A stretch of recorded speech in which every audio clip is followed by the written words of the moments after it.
হাদিস থেকে আলোচনা অনেক শুনছেন, আরো শুনবেন। বিক্ষিপ্ত এলোমেলো কয়েকটি কথা আপনাদের সামনে আলোচ করতে চাই। 1909 সালে এই মাদ্রাসা প্রতিষ্ঠা হয়েছে। তখন দেশটা ছিল ইংরেজের দখলে। আপনারা যারা আমার সামনে বসেছেন, আপনারা সবাই জিন্দা তো?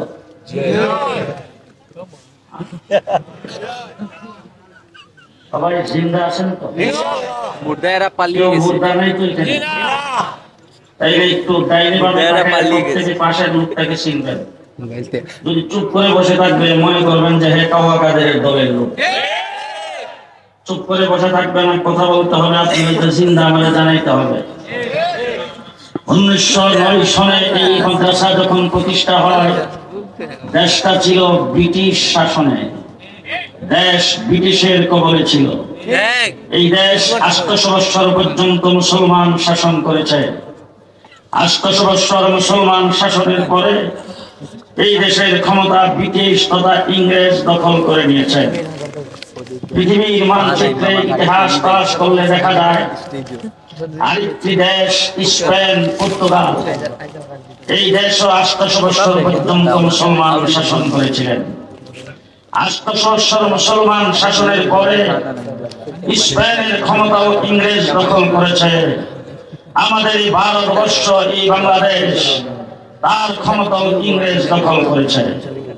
কিন্তু সংক্ষিপ্ত আকারে আমি আপনাদের সামনে বলতে চাই, একই সরকার ইংরেজ যে আমাদের দেশ দখল করেছেন, যাদের সূর্য অস্ত দেখো না, গোটা পৃথিবীর আমেরিকা থেকে এশিয়া পর্যন্ত যারা শাসন করেছে, এমন একটি শক্তিধর রাষ্ট্র, শক্তিধর ইংরেজ আমাদের দেশ দখল করেছেন, স্পেনও দখল করেছেন।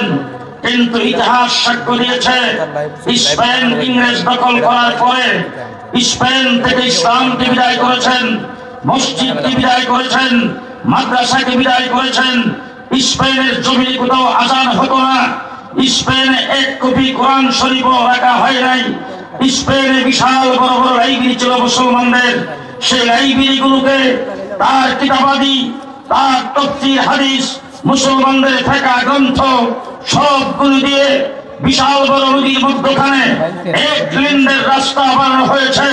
মুসলমানদের লাইব্রেরি, মুসলমানদের কিতাবাদিগুলোকে ধ্বংস করার জন্য তখনকার স্পেনের ব্রিটিশ সরকার আলাদা মন্ত্রণালয় কায়েম করে 55 বৎসরে মুসলমানদের যাবতীয় কিতাবাদি বই পুস্তক সাথে আগুনে পুড়ায়া, পানিতে ফেলায়া সব শেষ করে দিয়েছে। স্পেনের জমিনে এক কপি কোরআন শরীফ রাখা হয় নাই। স্পেনের জমিনে একটা মসজিদ রাখা হয় নাই। স্পেনের জমিনে একজন মুসলমান রাখা হয় নাই। স্পেনের জমিনে কোথাও আজান হয় না। স্পেনের জমিনে একজন টুপিওয়ালা মানুষ নাই। স্পেনের জমিনে আল্লাহর নাম নেওয়ালা একজন রাখা হয় না।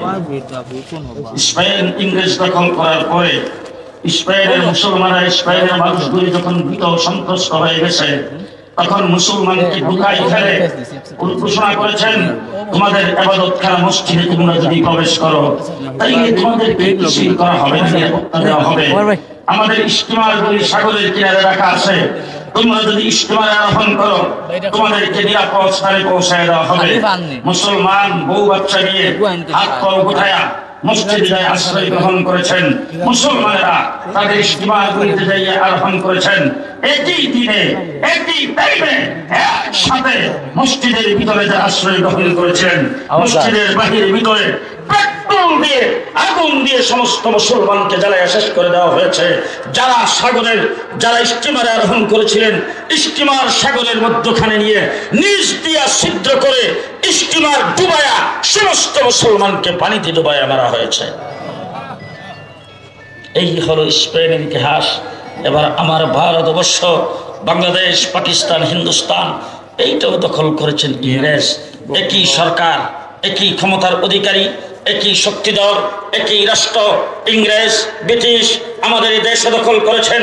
কিন্তু এই দেশের ইতিহাস সংক্ষেপে বলতে চাই, 250 বছর এই দেশে ইংরেজের ক্ষমতা পাকাভুক্ত করার জন্য চেষ্টা করেছেন। এই দেশ থেকে ইসলামকে উৎখাত করার জন্য, মসজিদ মাদ্রাসাকে বিদায় করার জন্য, আযানকে বিদায় করার জন্য, কোরআনকে বিদায় করার জন্য 250 বছর চেষ্টা করে একদিনের জন্য আমার দেশ থেকে ইসলামকে বিদায় করতে পারে নাই। আমি এই কথাটাই আপনাদের সামনে সংক্ষিপ্ত আকারে বলতে চাই। আমাদের বাংলাদেশের উলামায়ে কেরামের ভিতরে সবচাইতে বড় ইতিহাসবিদ, আমাদের বাংলাদেশের উলামায়ে কেরামের ভিতরে ভৌগোলিক ইতিহাস সম্পর্কে গোটা বিশ্বের ইতিহাস যে আমার জানা মতে সবচাইতে বেশি যে জানেন, তিনি এখানে বসে আছেন, আপনাদের সিলেটের কৃতি সন্তান শাইখুল হাদিস হযরত মাওলানা ওবায়দুল্লাহ ফারুক সাহেব। ওনার সামনে আলোচনাগুলো আমি করছি সবক শোনাইবার জন্যে। আপনারাও ভালো করে শুনে রাখবেন, একই সরকার, একই ক্ষমতাধর ইংরেজ স্পেন দখল করার পরে সেখান থেকে ইসলামকে বিদায় করতে পারলো, সেখান থেকে কোরআনকে বিদায় করতে পারলো, কিন্তু আমার ভারতবর্ষ থেকে একদিনের জন্য ইসলামকে বিদায় করতে পারলো না। কেন পারলো না? কি জন্যে পারলো না? কি কারণ তার মধ্যে ছিল? কারা প্রতিরোধ করেছেন?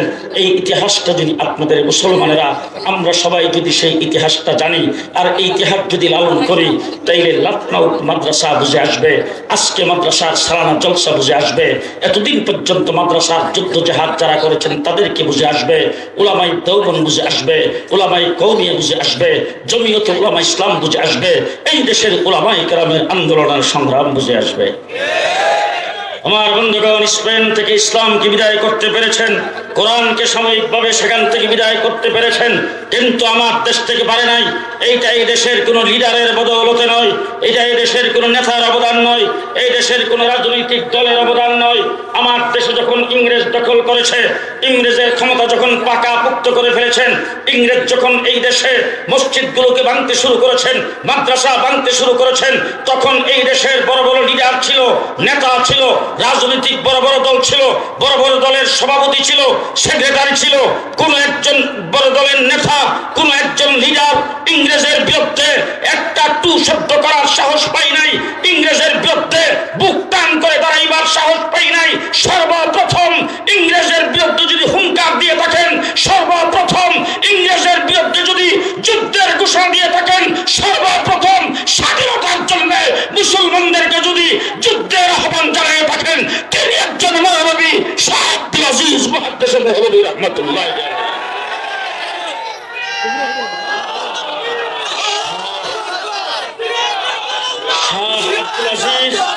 শাহ আব্দুল আজিজ মুহাদ্দিস দেহলভী, শাহ আব্দুল আজিজ মুহাদ্দিস দেহলভী রাহমাতুল্লাহ আলাইহি দেওবন্দ দারুল মাদ্রাসা সহ দেওবন্দি উলামায়ে কেরামের ইতিহাস, ভারতবর্ষের উলামায়ে কেরামের ইতিহাস অনেক লম্বা, সেইগুলি আমি আপনাদের সামনে বলতে পারবো না, শুধুমাত্র ইতিহাসের একটু ধারণা দিয়ে যাচ্ছি। শাহ আব্দুল আজিজ মুহাদ্দিস দেহলভী দিল্লির জামে মসজিদের মিম্বর থেকে জুমার নামাজের সময় সেখান থেকে দাঁড়িয়ে তিনি হুঙ্কার দিয়ে বলেছেন, ভারতবর্ষের মুসলমানেরা, তোমরা পরাধীন হয়ে গেছো, শত্রু কবলিত হয়ে গেছো, তোমাদের দেশ দখলদারিত্বের হাতে চলে গেছে, দেশকে মুক্ত করার জন্য মুসলমানদের মুক্তিযুদ্ধ করা ফরজ। সর্বপ্রথম ঘোষণা আমরা দিয়েছি, টুপিদারিওয়ালা দিয়েছে, আলেম দিয়েছে, শাহ ওলিউল্লাহ শাহ আব্দুল আজিজ মুহাদ্দিস দেহলভী রাহমাতুল্লাহ আলাইহি। ফতোয়ার পরে হযরত সৈয়দ আহমদ বেরলভী রাহমাতুল্লাহ আলাইহি, শাহ ইসমাইল শহীদ রাহমাতুল্লাহ আলাইহি 1831 খ্রিস্টাব্দে বালাকোটের ময়দানে ইংরেজের বিরুদ্ধে, শিখদের বিরুদ্ধে যুদ্ধ করে সেই ফতোয়ায় অনুপ্রাণিত হয়ে, সেই যুদ্ধের ঘোষণায় অনুপ্রাণিত হয়ে মুক্তিযুদ্ধ করে তারা সেখানে জীবন দিয়েছেন, লড়াই করেছেন, ইংরেজের মতো পরাশক্তির সাথে মাথা নত করেন না। আজকে মধ্যখান দিয়ে জুমলায় মুতারাজা হিসেবে বলতে চাই, 1831 খ্রিস্টাব্দের 5ই মে দিবাগত রাত্রে সৈয়দ আহমদ বেরলভী রাহমাতুল্লাহ আলাইহি, শাহ ইসমাইল শহীদ বালাকোটের ময়দানে ইংরেজের বিরুদ্ধে লড়াই করে শাহাদত বরণ করেছিলেন। আর একই সূত্রে 2013 সালের 5ই মে শাপলা চত্বরে আল্লামা আহমদ শফি নবীর ইজ্জত রক্ষার জন্য তার বাহিনী জীবন দিয়েছেন। শাপলা চত্বরের ইতিহাস আর বালাকোটের ইতিহাস একই সূত্রে গাথা। হযরত শাহ আব্দুল আজিজ মুহাদ্দিস দেহলভী রাহমাতুল্লাহ আলাইহি ফতোয়ায় অনুপ্রাণিত হয়ে টিপু সুলতান মাঠে আসছে, ইংরেজের বিরুদ্ধে লড়াই করে শাহাদত বরণ করেছেন। সিরাজউদ্দৌলা আসছে, লড়াই করে শাহাদত বরণ করেছেন। 1857 খ্রিস্টাব্দে ছায়া সরকার প্রতিষ্ঠা হয়েছে। আজকে যারা এখানে মাদ্রাসাওয়ালারা, যারা তালিবে ইলম উলামায়ে কেরামকে সম্বোধন করার মতো সেই সাহস আমার নাই। তালিবে ইলমদেরকে সম্বোধন করে বলতে চাই, যারা কওমি মাদ্রাসায় লেখাপড়া করো, যারা দেওবন্দি মাদ্রাসায় লেখাপড়া করো, ভালো করে জেনে রাখো, হযরত সৈয়দুত তায়েফা হাজী আমদাদুল্লাহ মহাজের মুক্তি খানকার পীর ছিলেন, কিন্তু ইংরেজের বিরুদ্ধে ভারতবর্ষে ছায়া সরকার গঠিত হয়েছিল। সেই সরকারের প্রেসিডেন্ট ছিলেন হাজী আমদাদুল্লাহ মহাজের মুক্তি রহমতুল্লাহ আলাইহি। হাজী আমদাদুল্লাহ মহাজের মুক্তি রহমতুল্লাহ আলাইহি প্রেসিডেন্ট, তার সুযোগ্য শাগরিদ হুজ্জাতুল ইসলাম দেওবন্দ দারুল উলুম মাদ্রাসা যিনি আনারতলায় প্রতিষ্ঠা করেছেন, তিনি শামিলির যুদ্ধের সেনাপতি ছিলেন। শামিলির যুদ্ধ হয়েছে 1857 খ্রিস্টাব্দে। সেই যুদ্ধে মুসলমান সাময়িক পরাজয় বরণ করেছেন, হাফেজ জামিন শহীদ শাহাদত বরণ করেছেন। এরপরে 14,000 আলেমকে একদিনে ফাঁসির কাস্টে ঝুলানো হয়েছে। ঢাকার ভিক্টোরিয়া পার্কের এমন কোনো গাছ ছিল না যেই গাছের ডালায় আলেমদেরকে মাসের পর মাস সেখানে ঝুলাইয়া মারার পরে সুটকি করা না হয়েছে। সেই জায়গার থেকে শুরু করে দিল্লি পর্যন্ত রাস্তার দুই ধারের এমন কোনো গাছ ছিল না যেখানে আলেমদের ফাঁসির কাস্টে ঝুলানো না হয়েছে। তারপরও আলেমরা মাতানত করেন নাই। হযরত কাসিম নানতুবি রহমতুল্লাহ আলাইহি, রশিদ আহমদ গঙ্গোহী রহমতুল্লাহ আলাইহি এইভাবে আলেম উলামায়ে কেরামকে খতম করে দেওয়ার পরে তারা যেই কয়জন বেঁচে ছিলেন, ইংরেজকে এই দেশ থেকে তাড়াইতে হবে, ইংরেজের বিরুদ্ধে আন্দোলনের সংগ্রাম করতে হবে, দেশকে মুক্ত করতে হবে। এবং এই দেশের যারা মুসলমান 800 বছর পর্যন্ত যেখানে মুসলমান শাসন করেছে, হাজার হাজার মাদ্রাসা যেখানে ছিল, দ্বীনের সমস্ত বারকাত যেখানে ছিল, সেই জায়গাকে ইসলামের হাতে রাখতে হবে। ইসলাম শূন্য করা যাবে না, মুসলমানদের মুসলমানিত্বকে টিকায় রাখতে হবে। সেই ধ্যান ধারণা নিয়ে দেওবন্দের আনার গাছের নিচে সর্বপ্রথম কাসিম নানতুবি রহমতুল্লাহ আলাইহি মাদ্রাসা প্রতিষ্ঠা করেছেন। সেই মাদ্রাসার একজন উস্তাদ নিয়োগ হয়েছে, সেই উস্তাদের নাম হলো মোল্লা মাহমুদ। একজন ছাত্র সেখানে পড়তে আসছেন, সেই ছাত্রর নাম হলো মাহমুদ হাসান দেওবন্দি রহমতুল্লাহ আলাইহি। সেই ছাত্র আলিব্বা তাসা ওই আনার গাছের নিচে বসে সবক নিয়েছেন। কালক্রমে তিনি হয়েছেন শাইখুল আলম, শাইখুল আরবি ওয়াল আজম, শাইখুল হিন্দ মাহমুদুল হাসান দেওবন্দি রহমতুল্লাহ আলাইহি। আজকে পরিষ্কার ভাষায় বলতে চাই, স্বাধীনতার ইতিহাস তোমরা আমাদেরকে ভুলিয়ে দিচ্ছ। স্কুল কলেজ ইউনিভার্সিটির ছাত্রদেরকে স্বাধীনতার ইতিহাস যেটা পড়ানো হচ্ছে সম্পূর্ণ ভুল, মিথ্যা, বানোয়াট, তার মধ্যে কোনো সন্দেহ নাই। আজকে স্বাধীনতার ইতিহাস যদি আমাদেরকে জানাইতে চাও, বাংলার মানুষকে যদি স্বাধীনতার ইতিহাস শিখাইতে চাও, বাংলার মুসলমানদেরকে যদি স্বাধীনতার ইতিহাস শিখাইতে চাও, পরিষ্কার ভাষায় বলে গেলাম, সাইফুল হিন্দের রেশমি রুমাল আন্দোলন বাদ দিয়ে স্বাধীনতার ইতিহাস হতে পারে না। আজকে পরিষ্কার ভাষায় বলছি, শাইখুল হিন্দ মাহমুদুল হাসান দেওবন্দি রহমতুল্লাহ আলাইহি তিনি যদি রেশমি রুমাল আন্দোলন না করতেন, দেশ ইংরেজ থেকে আজাদ হতো না, এই দেশ পাকিস্তান হতো না, হিন্দুস্তান হতো না। শাইখুল হিন্দ মাহমুদুল হাসান দেওবন্দি এক জাত লোক তৈরি করে গেছেন, যেই লোকগুলিকে স্মরণ করে, যাদের কিতাব পড়ে, যাদের লেখনী পড়ে, তাদের দ্বীনি কার্যক্রম স্মরণ করে, তাদের কথা বলে, কিয়ামত পর্যন্ত দিন এই পৃথিবীতে টিকে থাকবে। আজকে তাদের আলিয়া ওলাদারা গোটা পৃথিবীতে দ্বীনের কার্যক্রম, সহি কার্যক্রম চালায়া যাচ্ছে। মাহমুদুল হাসান দেওবন্দি মালতার জেলখানার ভিতর থেকে বের হয়েছে, তিনি অত্যন্ত জয়ী সাহেবে ফ্রাস। ওনাকে যাইয়ে কয়েকজন শাগরিদ, কয়েকজন মুহিব্বিন মুতাল্লিকিন যাইয়া ধরে বলতেছে, হুজুর আপনি তো এখন শহীদ হয়ে গেছেন, জীবনটা ইংরেজের বিরুদ্ধে লড়াই করে কাটিয়েছেন, মালতার জেলখানার ভিতর থেকে বের হয়েছেন, হুজুর আপনাকে একটা কথা বলতে চাই, আপনি এখন সমস্ত কার্যক্রম বাদ দিয়ে কিছু তাসনিফ করে যান, কিছু বই পুস্তক লিখে যান, যেই বই পুস্তকগুলি ছাপা হয়ে মার্কেটে থাকলে সেইগুলি দেখে আপনাকে ভবিষ্যৎ প্রজন্ম স্মরণ করতে পারবে। উনি বলেন, কেন রে বাবা, আমার তো সব সাবজেক্টে লিখিত কিতাব আছে। তারা বলেন, হুজুর মার্কেটে কোথাও কোনো দোকানে আপনার লিখিত কোনো কিতাব পাওয়া যায় না, কোনো কিতাব তো আমাদের চোখে পড়ে না। তিনি বলছেন, তোমরা আমার কোন সাবজেক্টে কিতাব দেখতে চাও? আমি তো মুর্দা কিতাব লিখি নাই, আমি জিন্দা কিতাব লিখে গেছি। কোন সাবজেক্টে কিতাব দেখতে চাও? আমার যদি কোরআনে কারীমের তাফসীরের লাইনে তোমরা যদি আমার কিতাব দেখতে চাও, জাফর আহমদ উসমানী আর শিব্বির আহমদ উসমানীকে দেখো। তোমরা যদি আমার হাদিসের লাইনে কিতাব দেখতে চাও, তাইলে আনোয়ার শাহ কাশ্মীরকে দেখো। আরে তোমরা যদি আমার যুদ্ধ জাহাদের লাইনে কিতাব দেখতে চাও, উবাইদুল্লাহ সিন্দিকে দেখো। তোমরা যদি আমার সিয়াসি লাইনে কিতাব দেখতে চাও, কুতুবে আলম হুসাইন আহমদ মাদারীকে দেখো। তোমরা যদি আমার তাসাউফের লাইনে কিতাব দেখতে চাও, হাকিমুল উম্মত আশরাফ আলী থানভী রাহমাতুল্লাহি আলাইহি দেখো। তোমরা যদি আমার ইফতার লাইনে কিতাব দেখতে চাও, মুফতি কিফায়াতুল্লাহকে দেখো। আরে তোমরা যদি আমার দাওয়াত ও তাবলীগের লাইনে কিতাব দেখতে চাও, মাওলানা ইলিয়াস রাহমাতুল্লাহি আলাইহি দেখো। আজকে গোটা বিশ্বে যেখানে যাবেন সেখানে মুহাম্মদুর রাসূলুল্লাহ সাল্লাল্লাহু আলাইহি ওয়াসাল্লাম যেই নীতি আদর্শ দিয়ে আল্লাহ পাক তাকে দুনিয়াতে প্রেরণ করেছেন খাতামুন নবিয়্যিন হিসাবে, কিয়ামত পর্যন্ত আগত মানুষের জন্য যেই দিন রাসূলুল্লাহ সাল্লাল্লাহু আলাইহি ওয়াসাল্লাম উম্মতের জন্য রেখে গেছেন, সেই সহি দিনকে সহিভাবে সামান্যতম বাড়ায় না কমায় না, একদম রাসূল যেভাবে রেখে গেছেন সেইভাবে দিনকে রেখে যদি এই দিনের খেদমত কোনো ব্যক্তি বা কোনো গোষ্ঠী করে থাকে, সেই গোষ্ঠীর নাম হলো উলামায়ে দেওবন্দের জামাত। আমার বন্ধুগণ, শাহ হযরত মাহমুদ হাসান দেওবন্দি রাহমাতুল্লাহি আলাইহি দুনিয়া থেকে চলে গেছেন, এক জাত লোক তৈরি করে গেছেন। আজকে তোমরা আমাদেরকে স্বাধীনতার ইতিহাস শোনাইবা। পরিষ্কার ভাষায় বলে যাচ্ছি, হুসাইন আহমদ মাদানী রাহমাতুল্লাহি আলাইহি বক্তব্য রাখবেন। করাচিতে 144 ধারা জারি করেছেন ইংরেজ সরকার। হুসাইন আহমদ মাদানীকে বক্তব্য রাখতে দেওয়া হবে না। ঘোষণা করছেন, আজকের এই সমাবেশ যিনি পরিচালনা করবেন, যিনি সভাপতিত্ব করবেন, দেখা মাত্র তাকে গুলি করা হবে। হুসাইন আহমদ মাদানী হাজার হাজার লক্ষ লক্ষ মানুষকে ফাঁক করে তিনি লাফ দিয়ে যে স্টেজে উঠছেন, উঠে তারপরে সদরিয়ার বোতাম টান দিয়ে খুলে বুক টান করে দাঁড়িয়ে বলছেন, আমি এই সমাবেশের সভাপতি, আমি পরিচালক। 144 দ্বারা 144 অপেক্ষা করে 144কে ফাঁকি দিয়ে হযরত হুসাইন আহমদ মাদানী সেখানে বক্তব্য রেখেছেন। হাজার হাজার লক্ষ লক্ষ মানুষের সামনে আজকে স্বাধীনতার ইতিহাস রচনা করবা, স্বাধীনতার ইতিহাস বাংলার মুসলমানদেরকে শোনাইবা। হুসাইন আহমদ মাদানীর সেই করাচির বক্তব্যকে বাদ দিয়া স্বাধীনতার ইতিহাস রচনা হবে না।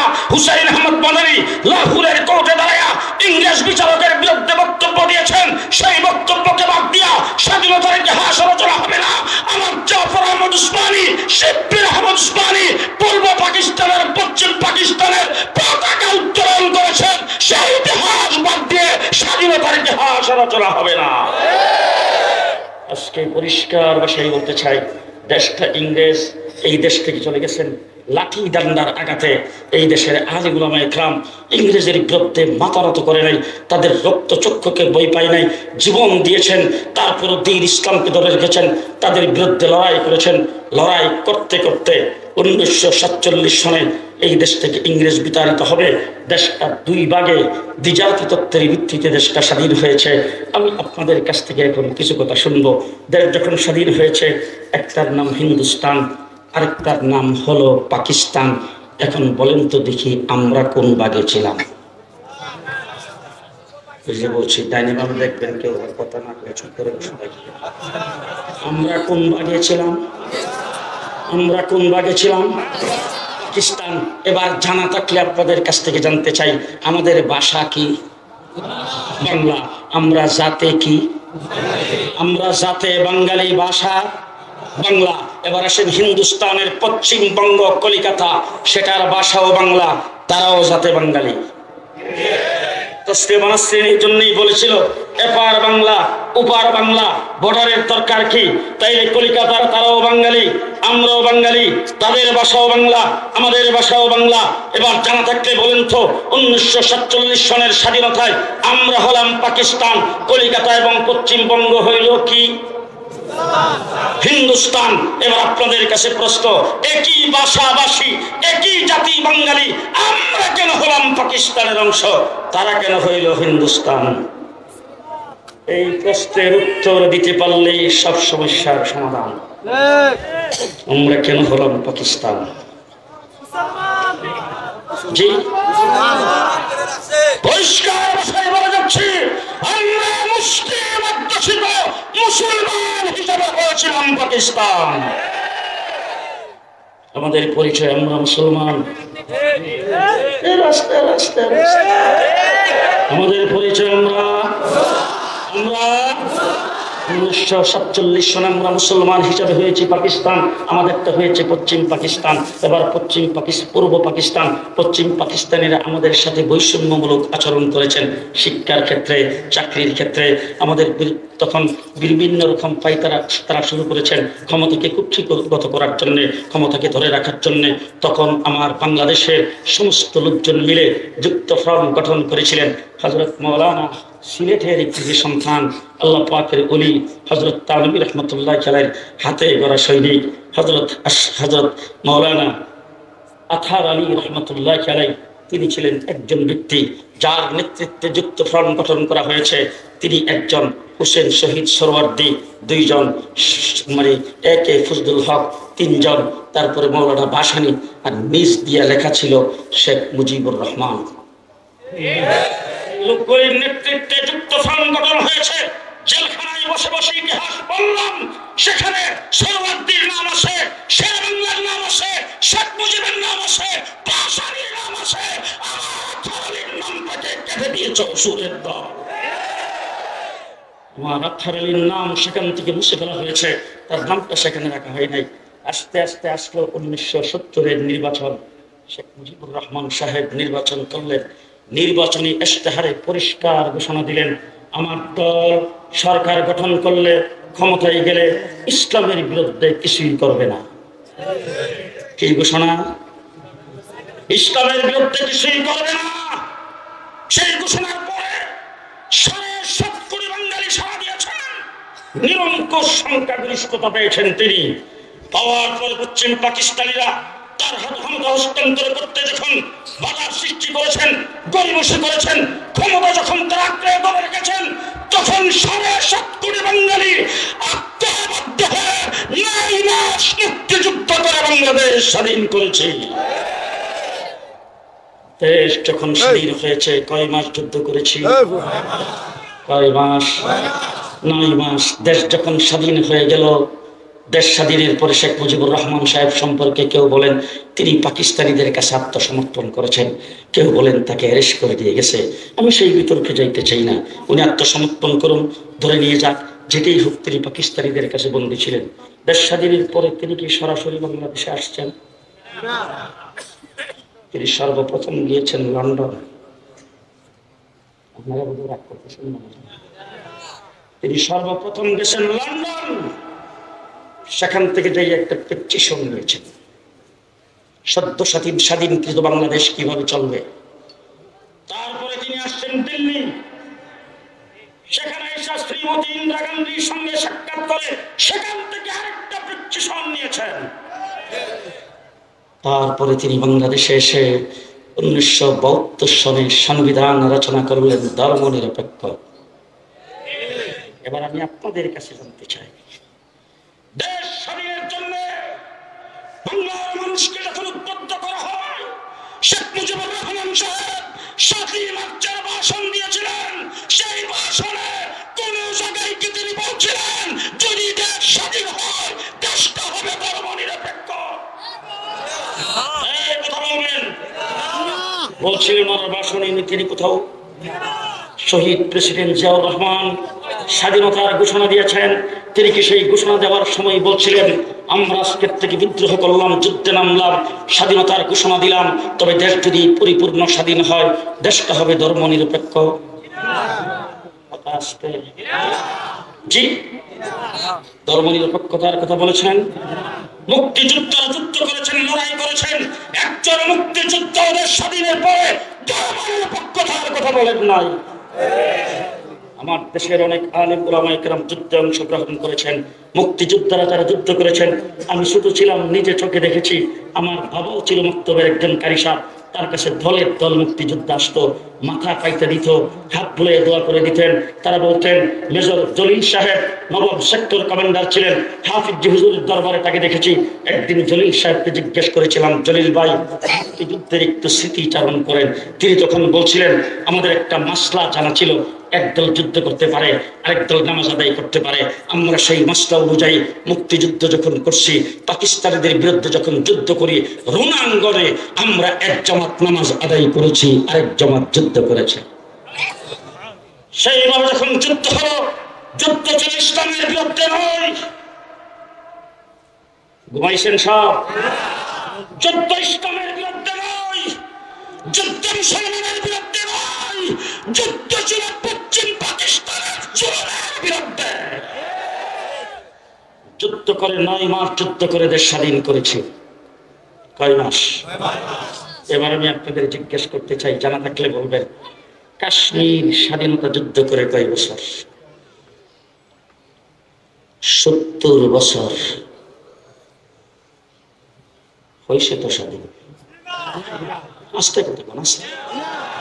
আপনাদের সিলেটের পাশে আসাম 40 বছর স্বাধীনতার লড়াই করতেছে, হয়েছে তো স্বাধীন। কথা আস্তে করে হয়েছে, হয়েছে। পরিষ্কার ভালো করে মনে রেখেন, আমরা যদি 1947 সালে মুসলিম অধ্যুষিত হিসেবে পাকিস্তান না হতাম, আমরা 70 বছর লড়াই করে স্বাধীনতা অর্জন করতে পারতাম না। এবার জিজ্ঞেস করতে চাই, স্বাধীনতা অর্জন করেছি কিসের ভিত্তিতে? ইসলামের ভিত্তিতে। কথা আসতে সবাই বলতে হবে, কিসের ভিত্তিতে? কিসের ভিত্তিতে? 1947 সালে যদি আমরা মুসলমান হিসাবে, মুসলিম অধ্যুষিত হিসাবে যদি আমরা পূর্ব পাকিস্তান না হতাম, আমরা 70 বছরে স্বাধীনতা অর্জন করতে পারতাম না। ঠিক কিনা বলেন? ঠিক কিনা বলেন? দেশ স্বাধীন হয়েছে আজকে 54 বছর। 54 বছরের সর্বপ্রথম শেখ মুজিবুর রহমান সাহেব এসে বললেন, সোনার বাংলা। একজনে বলি করছে, আরেকজনে খাইছে। কিছুদিন পরে আরেকজন ক্ষমতা এসে বলছেন সবুজ বাংলা। আরেকজন ক্ষমতা এসে বলছেন নতুন বাংলা। বিশেষ প্রধানমন্ত্রী হাসিনা ক্ষমতা এসে বললেন মডার্ন বাংলাদেশ। কিছুদিন পরে বললেন আধুনিক বাংলাদেশ। তারপরে বললেন ডিজিটাল বাংলাদেশ। পদ্মা সেতু উদ্বোধনের সময় তিনি বললেন স্মার্ট বাংলাদেশ। কি বাংলাদেশ? কাঁচা মরিচের কেজি 1200 টাকা। স্মার্ট বাংলাদেশ। সাথে একটা শব্দ বলেছেন ভিশন 41। ভিশন 41 2041। জেলখানার ভিতরে চিন্তা ভাবনায় খুব কাহিল হয়ে গেলাম। 2041 পর্যন্ত যদি ক্ষমতায় থাকে অবস্থাটা কি হবে? আমার আল্লাহ রাব্বুল আলামিন ডাক দিয়ে বলেন, চুপ থাক। ভিশন 41 নয়, ভিশন 24। ভিশন 24 বুঝে আসে না। 28 তারিখে বিএনপিকে মাইরা উঠাই দিল আসরের সময়। আমরা হেফাজতে ইসলাম শেষ ছাত্র পর্যন্ত ছিলাম, বিএনপি আসরের সময় বিদায়। হেফাজতে ইসলামের আলেম ওলামা ইকরামকে বৎসরের পর বৎসর জেলখানায় বন্দী করে রেখেছেন। জামাত ইসলামের অনেককে ফাঁসির কাস্টে ঝুলাইছেন। ভিন্ন মতাবলম্বী যারা তাদের বিরুদ্ধে হাজার হাজার মামলা দিয়েছেন। আমার আল্লাহ রাব্বুল আলামিন বলেন, তোরা থাম, আমি আবাবিল হিসাবে সত্য জনতাকে মাথায় নামিয়ে দিলাম। ছাত্র জনতা মাঠে নেমেছেন। লম্বা ইতিহাস বলতে চাই না। আবু সাঈদের কবর জিয়ারত করতে গেলাম। রংপুরে তার কবর জিয়ারত করার পর একটা ছেলে এসে আমার কানের উপর দিয়া মোবাইলটা সামনে ধরলেন। আমি একটু বিরক্ত হলাম। কি হয়েছে রে বাবা? হুজুর মোবাইলটা একটু দেখেন। দেখি তার মধ্যে আবু সাঈদের ছবি। আমি তাকে জিজ্ঞেস করলাম, বাবা এটা আবু সাঈদ? বলে হুজুর তার পাশে যে ছেলেটা দাঁড়ান তাকে কি চিনেন? আমি বললাম যে না। বলে হুজুর আমার চেহারার দিকে তাকান। আমি তার চেহারার দিকে যখন তাকাইলাম তখন দেখি সেই। আমি বললাম যে তো তুমি। তখন সে হু করে কান্না শুরু করে দিল। আমি তাকে তখন তার হাতের মধ্যে কষা ধরে বললাম, তুমি যেহেতু আবু সাঈদের পাশে ছিলা, তুমি তার একটু স্মৃতিচারণ করো। গুলি খাওয়ার আগে তার অবস্থা ছিল, গুলি খাওয়ার পরে তার কি অবস্থা হয়েছে। তখন সে কাঁদতেছিল, গাল বেয়ে বেয়ে পানি ঝরতেছিল আর বলতেছিল, হুজুর গুলি খেয়ে যখন সে জমিনে পড়ে গেছেন, যখন সে কাতরাইতেছিল তখন তার মুখ থেকে বের হইতেছিল,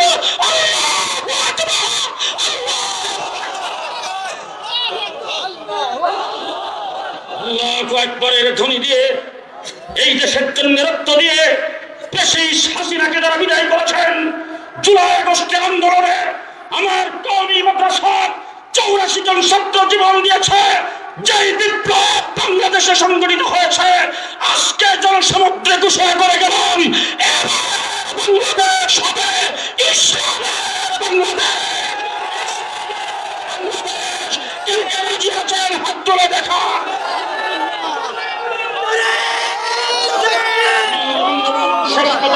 সামনে বলে যাচ্ছি, ইসলামের বাংলাদেশ করার জন্য যদি আবার শাপলা চত্বরের ডাক আসে, ইসলামের বাংলাদেশ করার জন্য যদি আবার মাঠে নামতে হয়, ইসলামের বাংলাদেশ করার জন্য যদি জামিয়াতুল উলামা ইসলামের নেতৃত্বে আবার যদি নির্বাচন যুদ্ধে নামতে হয়,